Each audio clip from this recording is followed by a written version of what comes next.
Hello and welcome to what I believe is episode 3 of Awaking Happiness.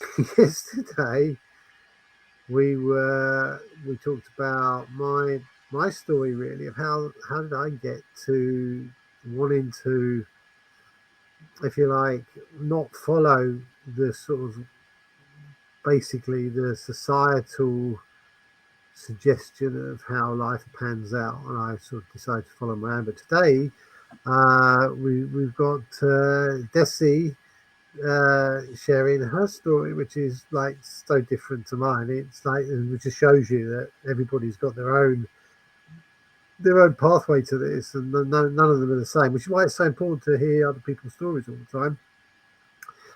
So, Desi, morning to you, and Hello. I know with some trepidation, actually being vulnerable and sharing your story is not an easy thing to do because you're sort of admitting different things, and sometimes it's like, it was forced on us, or it was quite challenging, or there were difficult times. But like I say to people, if you look back on your life, all the things that were life changing, they weren't easy. There weren't Yeah. choices you would have made. Like if you look back and go, oh no, that's difficult. I'm not going to do that. Well, actually, in the past, all the good things that ended up happening were stemmed from a particularly difficult point. For a stressful situation. Yeah, stressful Yeah. situation, and it turned out that that was the making of a certain situation or other. Anyway, I'm not going to keep rambling. I'll pass it on to you. Tell us, tell us your story. Oh, hello. Well, my story about deciding to change what I do drastically happened just before the first lockdown. Um, when my life became miserable at the job I was, which was a primary school teacher. And for the last year or so, there was a new head teacher who came along. And somehow, well, whether it was her fault or my fault or nobody's fault, there is no fault. It's all happening for a reason. But she, as I perceived it in those days, she made my life a hell.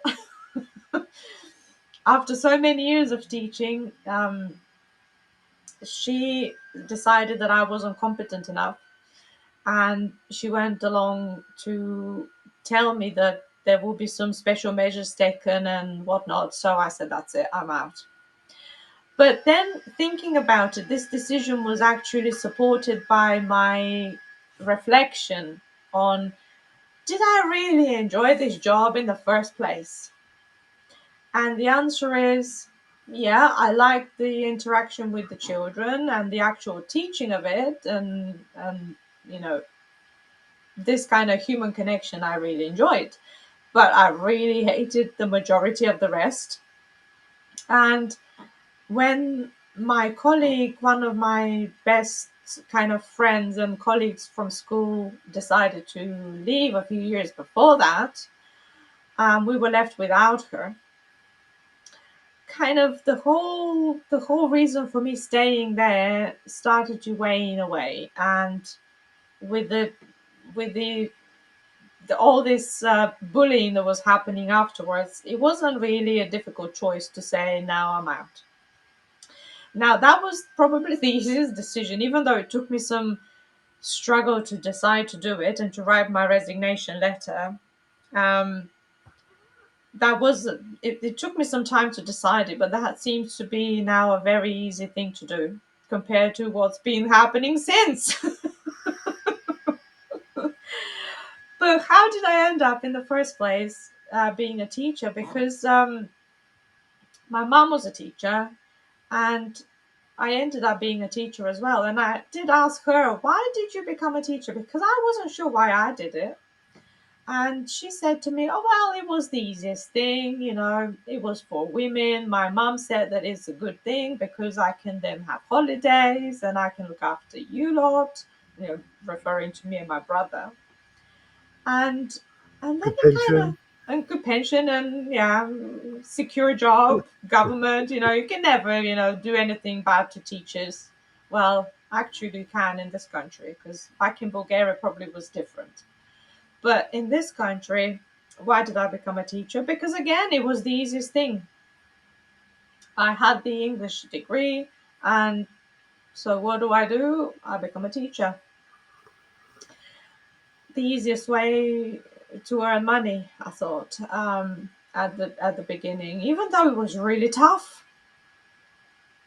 Thinking about it, going back in time, I'm thinking this is probably the hardest thing that I had to learn to do. Become a teacher. Why? Why was it the hardest thing? Oh, there were so many different things I had to learn about the national curriculum and this document and that legislation and this and that and safeguarding and whatnot. Somehow now I'm looking back at this profession, it's lost its reason for existing. It's got so much into like league tables and the school being a like a business and wanting to promote itself to get the best children and the best parents and protecting itself from legal actions, and it's just a mess. Well, that's probably a topic for another day. Yeah, so yeah. But yeah, I mean, I don't think they're the only institution, the education system, that's lost its way. I think all of them have, but that's definitely it's definitely like the reason why people will get into teaching, seeing the penny drop in kids' faces and them learning Mm. something new and being absolutely mesmerised by it. I don't think that features very highly. But yeah, it's the reason someone teaches someone, isn't it? That To is what see I meant, amazement. the actual pro, and see the children progressing from, because I was mainly in year one and year two, but seeing how they from year one they become into year two more independent, or from when we were in year two, how they couldn't do much at the start, and at the end of the year didn't want to let them go because they were so like adults now. They lost their need for constantly somebody being with them, and um yeah, but that was the main attraction. Mm. And then at one point, because of all my other emotional, not only emotional, but like day to day dealings, the stress of the whole job started to get to me. And at one point, I noticed myself getting resentful. And who do I pour my resentment onto? The ones who didn't really cause it, but they were there because they were agitating me all the time, the kids. Yeah. So I said, no, no, no, that's enough. I don't want to be causing anybody any trouble, any um, harm, so I'm out. And actually, in my life, it seems like things need to get really, really bad before I can be pushed in the bottom to take a step. Well, like it's not one person. It's like unless things become intolerable and unless the pain of staying where you are becomes greater than the pain of change, people just stick with what they know And because it's yeah, easier. And society's in that state at the moment. It's getting tougher and it's getting tougher.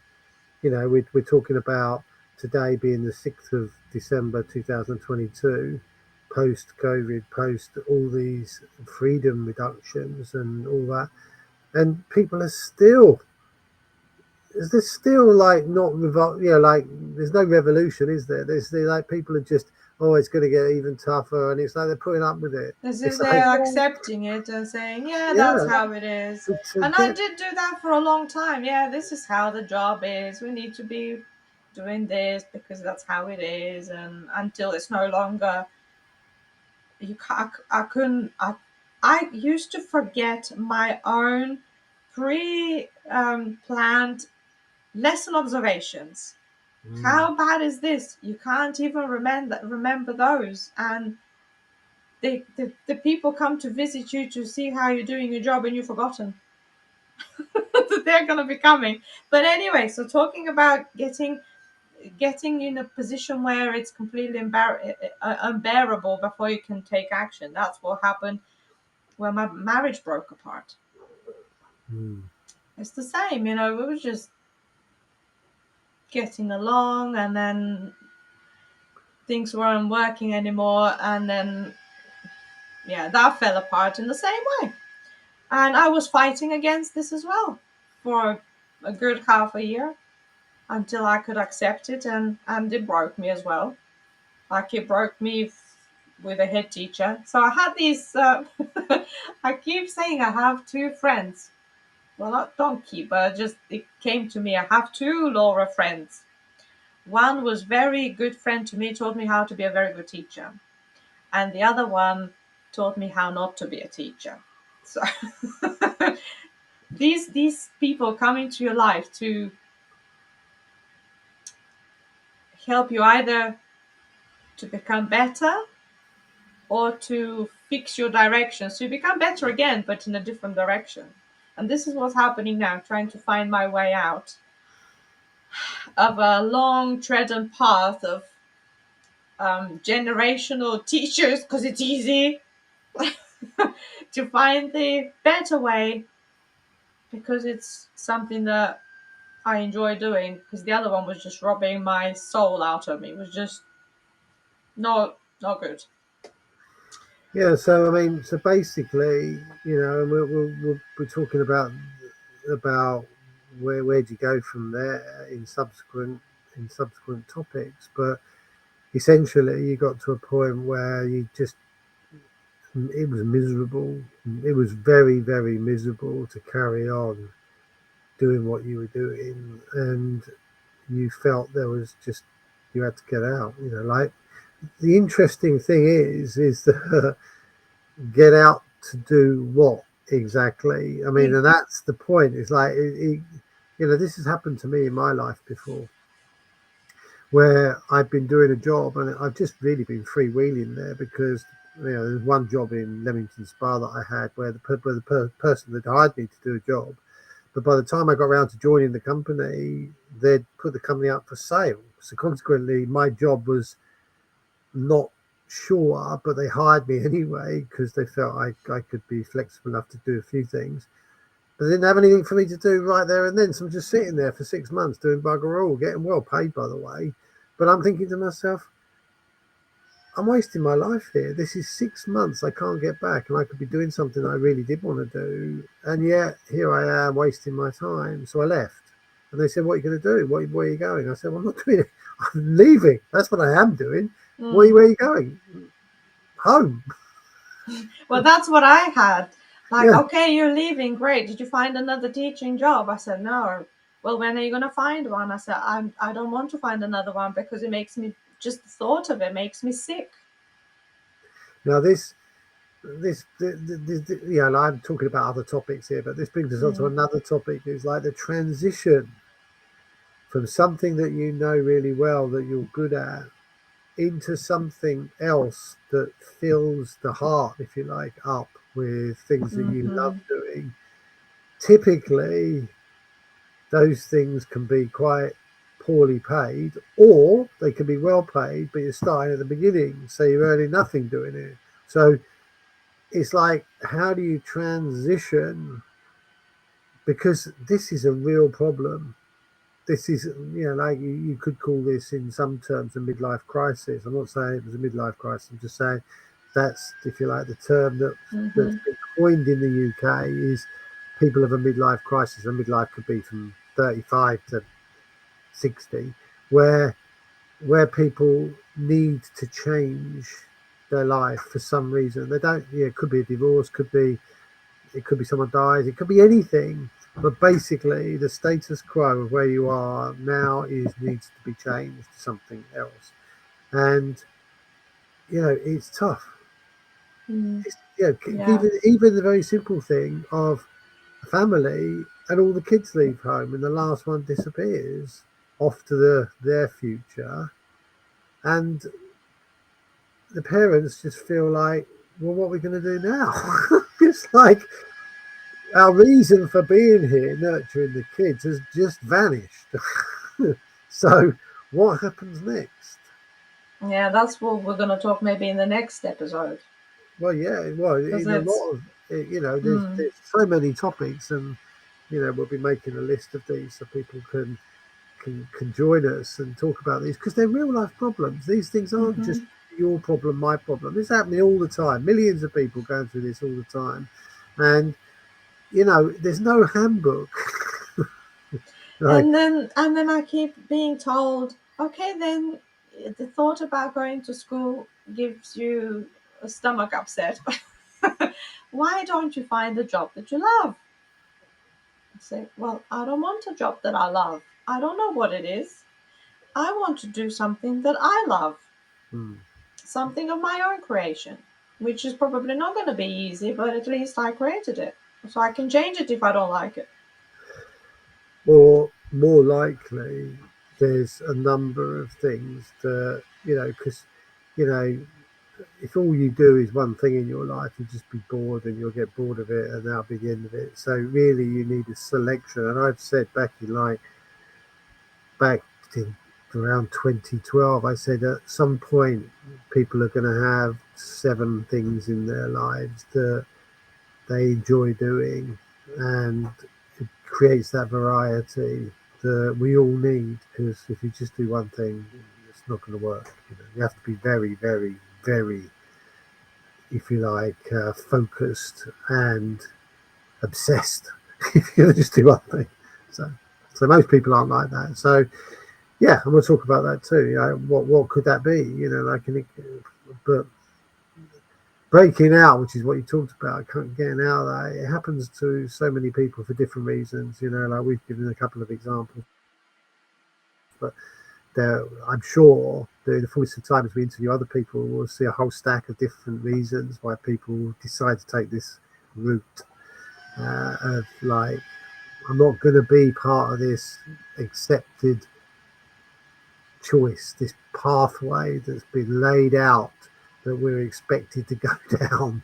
It's like, no, I'm not going down that road. Yeah, but be prepared for a lot of resistance Yeah, oh of the God, world around. yeah. There are consequences of deciding this, and they're not easy, and that requires some huge personal growth, and not to be underestimated because it breaks people. That does break people, so you have to be very, very strong, or become part of a community that Um, supports mhm. people like that. And that's what we're going to be building here, is something that you know people know that when times get tough, because they will, and there's no one else around that's helpful because they all want you to get back on the old hamster wheel. Um, you've got someone to speak to. Mm. So anyhow, All that'll right. do for today, I think. Thank you, Chris. Thank you Thank for you. watching, guys. No, thank you for your story. Like there's going to be a load of people out there like that because education is not the it's not the simplest thing to participate in anymore, because the reasons for being a teacher seem to have all but disappeared from the role. Okay, thank you. Bye everyone. Bye.